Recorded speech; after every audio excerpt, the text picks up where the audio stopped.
शाम को जब टुनटुनी की माँ टूनी को उसके बोर्डिंग स्कूल से फोन आया तो उन्हें पता नहीं था कि उस दिन के बाद से उनकी जिंदगी हमेशा के लिए बदल जाएगी। वो फोन उस बोर्डिंग स्कूल के प्रिंसिपल का था। हेलो, आपकी 12 साल की बेटी टुनटुनी पिछले 2 दिन से मिसिंग है।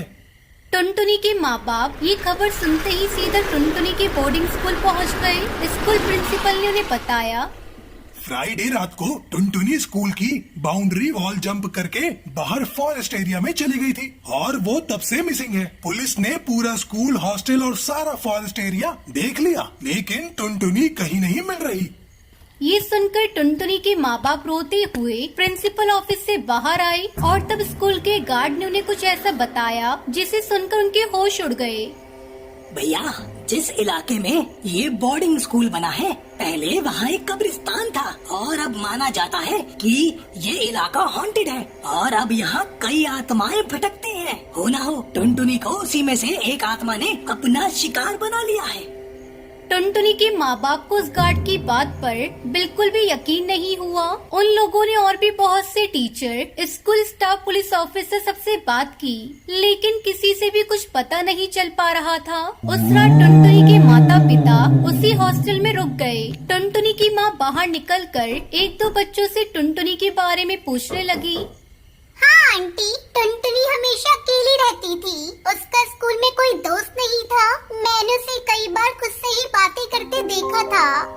ये सुनकर टुनटुनी की माँ को खुद पर शर्मिंदगी महसूस हुई, क्योंकि वो हमेशा अपने कामों में बहुत बिजी रहती थी और उन्हें कभी पता नहीं चल पाया कि टुनटुनी कितनी अकेली थी। यही सोचते सोचते टुनटुनी की माँ की आंख लग गई, लेकिन कुछ ही देर बाद उसकी आंख खुली तो उन्हें ऐसा महसूस हुआ जैसे कोई काली परछाई उनके बेड के आसपास खड़ी उन्हें देख रही है। उस परछाई की लाल आंखें थी जो बस टुनटुनी की माँ को ही घूरे जा रही थी। वो परछाई उनकी तरफ आगे बढ़ी और अचानक उनकी चीख निकल गई। उस चीख से उनके हस्बैंड उठ गए और उन्होंने कमरे की लाइट जला दी। जैसे ही कमरे की लाइट जली तो वो परछाई कहीं गायब हो गई।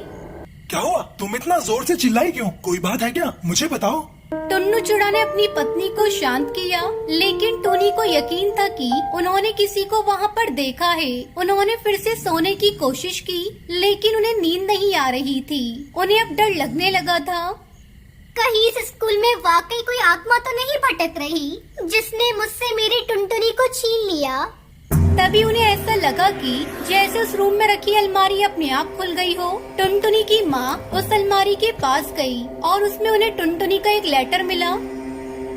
माँ, कुछ सीनियर काफी टाइम से मुझे परेशान कर रहे हैं। उन सीनियर में से कालू भी था, जो कि प्रिंसिपल का बेटा है। एक बार उसने उसके साथियों ने पूरे हॉस्टल के सामने मुझसे डांस करवाया था। तब से मैं उनसे बहुत डरती हूँ और वो हमेशा मुझे सताते रहते हैं। मुझे बचा लो माँ, प्लीज बचा लो।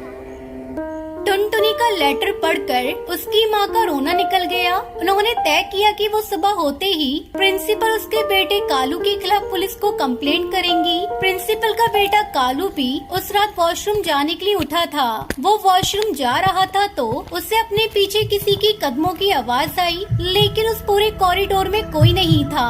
वो वॉशरूम पहुँचा तो वो आवाज बंद हो गई। जब वो अपने हाथ धो रहा था तो अचानक वॉशरूम में लगे शीशे में उसे टुनटुनी दिखी, जो उसे देखते ही गायब हो गई। कालू को लगा कि वो शायद उसका वहम होगा, लेकिन वो जैसे ही मुड़ा उसके सामने भूतिया टुनटुनी चिड़िया की आत्मा थी।